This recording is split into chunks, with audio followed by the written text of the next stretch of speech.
This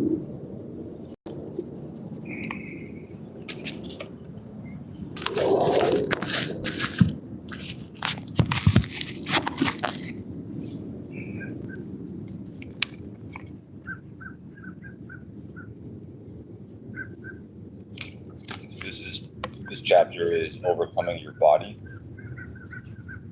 Just the beginning, a refresher.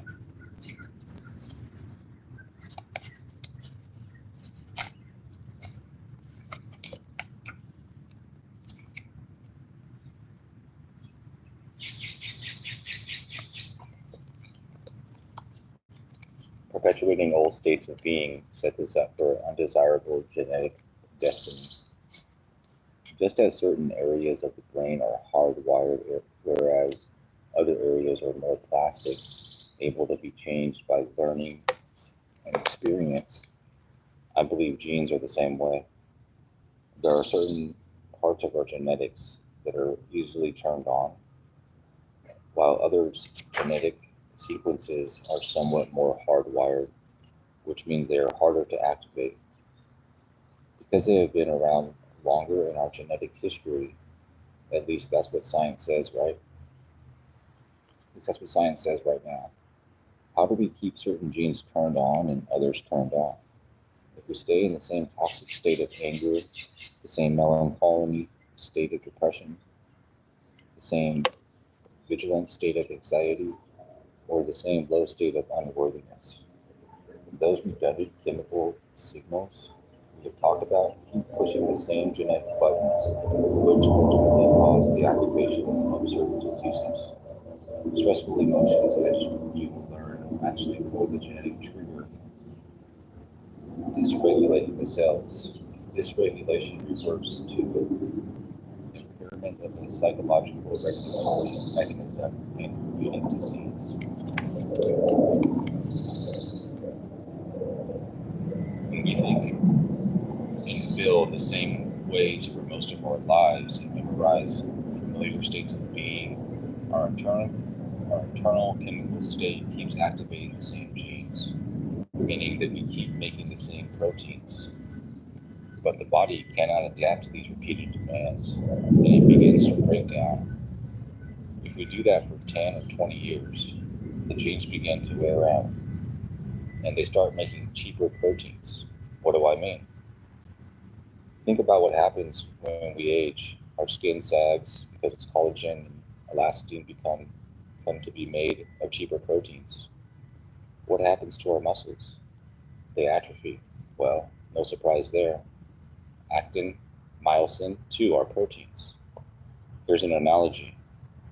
When a metal part of your car is manufactured, it is produced in a die or a mold.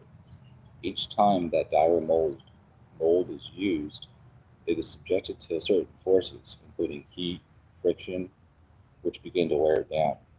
As you might guess, car parts are built to close tolerances, referring to the permitted variation in a workpiece's dimension. Over time, that die or mold wears to a point where it produces parts that won't fit properly to the other parts. This is similar to what happens to the body. As a result of stress or a habit of being repeatedly and consistently angry, fearful, sad, and so on, the DNA that peptides use to produce proteins will start to malfunction. What is the genetic impact if we stay in a routine, familiar conditions, creating the same emotional reactions by doing the same things, thinking the same thoughts, seeing the same people, and memorizing our lives into predictable patterns? We are now headed for undesirable genetic destiny. We are locked into the same patterns as generations before us, which confronted the same or similar situations. And if we are only reliving our emotional memories of the past, then we are headed for a predictable end. Our bodies will begin to create the same genetic conditions and previous generations faced. Thus, the body will stay the same as long as we are feeling the same way, day in and day out. And if science tells us that it is the environment that signals genes involved in evolution, What if our environment never changes?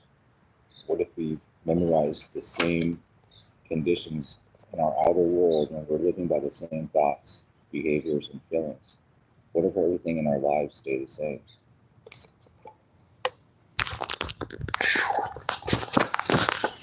So he's helping us understand here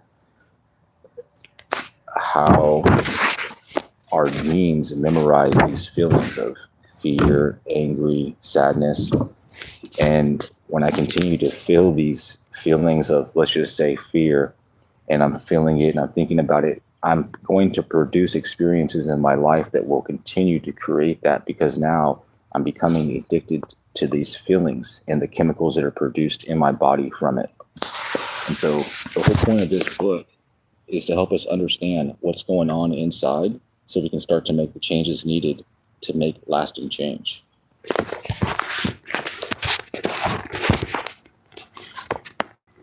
You just learned that the external environment chemically signals genes through emotions of an experience. So if the experiences in your life aren't changing, the chemical signals going to your genes aren't changing. No new information from the outer world is reaching your cells. The quantum model asserts that if we can signal the body emotionally and begin to alter a chain of genetic events without first having an actual experience that correlates with the emotions, we don't need to win the race, the lottery, or the promotion before the experience, the emotions of those events. Before we experience the emotions of those events. Remember, we can create an emotion by thought alone. Remember, we can create an emotion by thought alone. We can experience joy or gratitude ahead of the environment to such an extent that the body begins to believe it is already in the event.